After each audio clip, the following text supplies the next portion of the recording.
आपको ये बताना चाहूँ कि जो हमारे जैसे ये नन्हे फूल है, ये हर सूबे में जब जाएंगे, क्योंकि माहौल ये ऐसा है कि जब किसी भी जगह जाए तो कंपटीशन है, हर कोई कहता है जी कंपटीशन।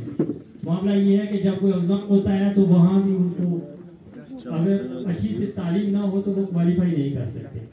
तो अगर फैसिलिटी नहीं है तो हमारा भी टाइम वेस्ट है, हमारे बच्चों का भी टाइम वेस्ट है, उनके वालिदैन का जो है वो पैसा भी नुकसान हो रहा है। उसके अलावा मैं आप लोगों से ये बात भी जरूर कहूँगा, तो जजियो साहब भी यहाँ आए हैं, तो हमारे मैंने पहले भी ये कहा था कि केनी का जो स्कूल है इसकी पर जो है जो एनरोलमेंट है वो सबसे ज़्यादा है। इसकी बिल्डिंग का भी आप जो है आप अपनी आंखों से आज देखकर जा रहे हैं, तो ये भी बहुत ज़रूरी था। तो उसके अलावा मैं ये बात ज़रूर कहूँगा हमारे आम लोगों से कि जो ये स्कीमें हैं सरकार की, ये हमारे लिए होती है, सरकार भी हमें। मैं इस बात पे गौर कर रहा हूँ, चाहे इसमें कुछ नाज़रीन लोग भी हैं, नाराज नहीं होने की बात है ये कि जब कोई भी स्कीम, चाहे कोई भी मुलाजिम होता है तो कोई आदमी कहेगा उसको कि आप अपनी ड्यूटी करें, एजुकेशन डिपार्टमेंट का चाहे हो, तो लोग बोलते हैं जी कि हम कहेंगे तो वो हमको बोलेंगे कि आप तो उनको हमें तनख्वाह नहीं दे रहे हैं, सरकार से दे रहे हैं। तो मैं आपको ये बात नोटिस करवा दूं कि तनख्वाह सरकार को भी हम देते हैं और मुलाजिम को भी हम देते हैं। जो आम आदमी होता है वो टैक्स पे करता है, वो सबको तनख्वाह मिलती है।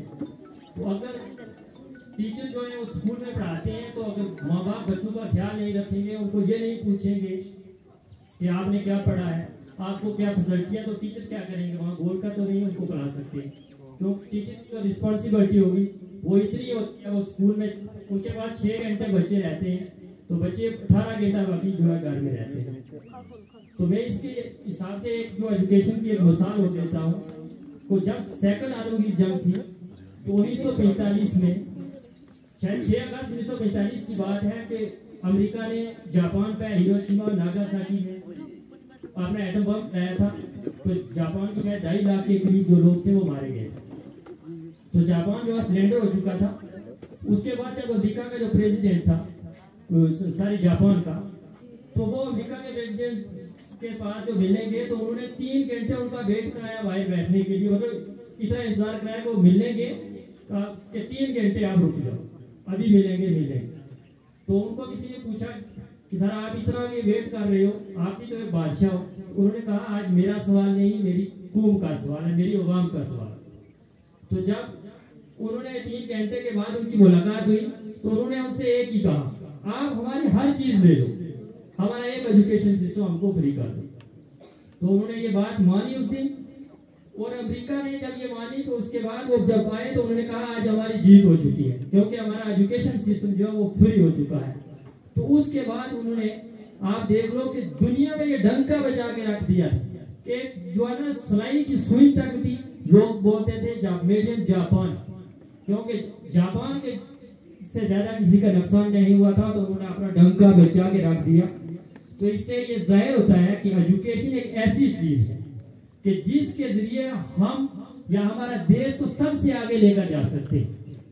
तो मैं एक बात और बता दूं कि जब यहाँ जो पार्टीशन हुई थी हिंदुस्तान और पाकिस्तान की, तो उससे पहले हमारा पुंछ जो था ये एक रियासत थी। तो पुंछ राजा जो साहब थे वो पुंछ थे, और पुंछ उस वक्त बहुत डेवलप थे। उसके बाद जब 47 में ये पार्टीशन हुई तो हमारे यहाँ जो है वो बॉर्डर लग गई, तो उस पर नजरअंदाजी नहीं हुई, तो पुंछ खस्ता हाली में चला गया। तो आज फिर जो है सरकार के नए नए कानून आए हैं, नए नए तरीके आए हैं। तो हमें भी चाहिए, हमारी अवाम को भी चाहिए कि अगर हम तालीमी इदारे में, तालीमी शोबे में तरक्की करेंगे तो हर चीज हम पा सकते हैं। मैं बस इसी का खत्म करना चाहता हूँ। शुक्रिया। माना कि इस चमन को न गुलजार कर सके, माना कि इस चमन को न गुलजार कर सके, कुछ खार